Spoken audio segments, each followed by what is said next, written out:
नमस्कार मंडळी, मी विजय. स्वागत आहे तुमचं आपल्या घरचं जेवण रिअल किचन सिरीजमध्ये.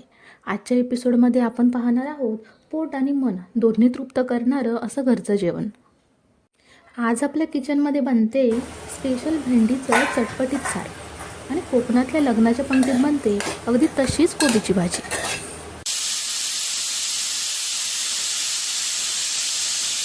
कुकरला भात लावून घेतला. ही भेंडी अशी कापून घेतली आहे. भेंडी भाजून घेऊया म्हणजे त्यातील चिकटपणा कमी होईल. थोडं मीठ टाकलं आणि हे 1 चमचा कोकम आगळ.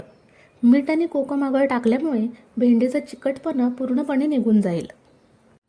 आता थोड्या वेळाने पहा कसा चिकटपणा तव्याला चिकटलाय आणि भेंडी सडसडीत झाली आहे. भेंडी प्लेटमध्ये काढून घेतली.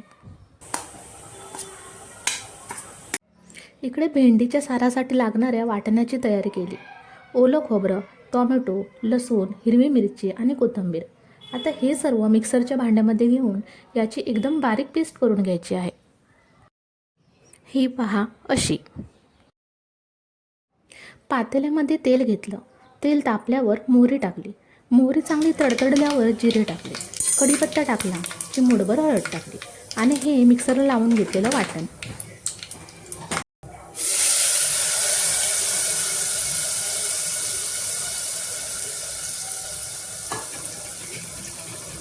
थोडंसं पाणी घेतलं. भाजून घेतलेली भेंडीसुद्धा यामध्येच टाकायची. आपल्याला सार जेवढं पातळ पाहिजे त्यानुसार पाणी ओतायचं. चवीपुरते मीठ टाकलं. आता ही सार उकळी यायला असंच ठेवून द्यायचं. पहा मस्त उकळी येते. आपलं मस्त चटपटीत असं भेंडीचं सार तयार आहे. मंडळी, तुमच्याकडे असं भेंडीचं सार करतात का? करत नसाल तर एकदा करून पहा. 2 घास जास्त खाल. वरून थोडीशी कोथिंबीर भुरभुरली आणि गॅस बंद केला. कोबी बारीक चिरून पाण्याने 2 वेळा स्वच्छ धुवून घेतली. धुताना थोडंसं मीठ टाकायची सवय आहे मला. कोबी स्वच्छ धुवून चाळणीमध्ये निथळायला ठेवली. पातेल्यामध्ये फोडणीसाठी तेल घेतलं आणि मोहरी टाकली. मोहरी तडतडल्यावर जिरे टाकले. ठेचलेल्या लसूण टाकायला टाकले. हिरवी मिरची टाकली.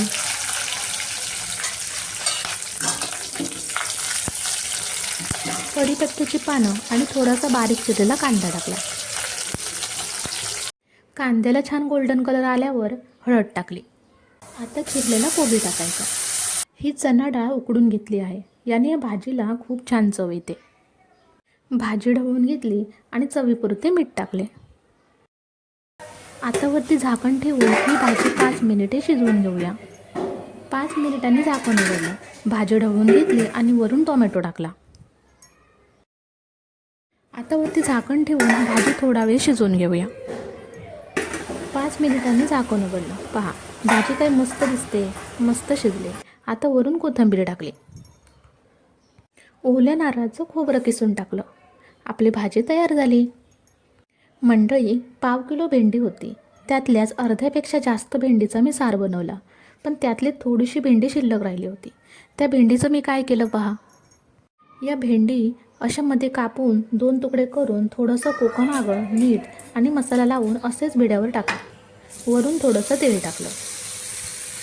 लागेल तसं थोडंसं तेल घेऊन ही भेंडी आलटून पालटून अशी छान कुरकुरीत होईपर्यंत फ्राय करायची. बाकीचे जेवण बनवता एका गॅसवर स्लो गॅस ठेवून ही भेंडी अशीच फ्राय करत ठेवली. थोडा वेळ लागतो भेंडी फ्राय व्हायला, पण चवीला खूप भारी लागते. पहा मंडळी, अशी एवढी फ्राय झाली की भेंडी काढून घ्यायची. आजचं जेवण तयार झालं. चला थाळी लावूया. ताटामध्ये भात, एका बाजूला कोबीची भाजी घेतली. इथे चटपटीत असा टोमॅटोचा सार, ही छान अशी कोशिंबीर, ही भेंडी फ्राय आणि तोंडी लावायला थोडंसं लोणचं. तुम्हाला कशी वाटली आजची थाळी? चला या जेवायला. व्हिडिओ आवडला तर एक लाईक, कमेंट आणि तुमचे नातेवाईक, मित्रमैत्रिणींना शेअर करा. आणि आपल्या चॅनलला सबस्क्राईब करून आपल्या रिअल किचन सिरीजला सपोर्ट नक्की करा. Bye bye.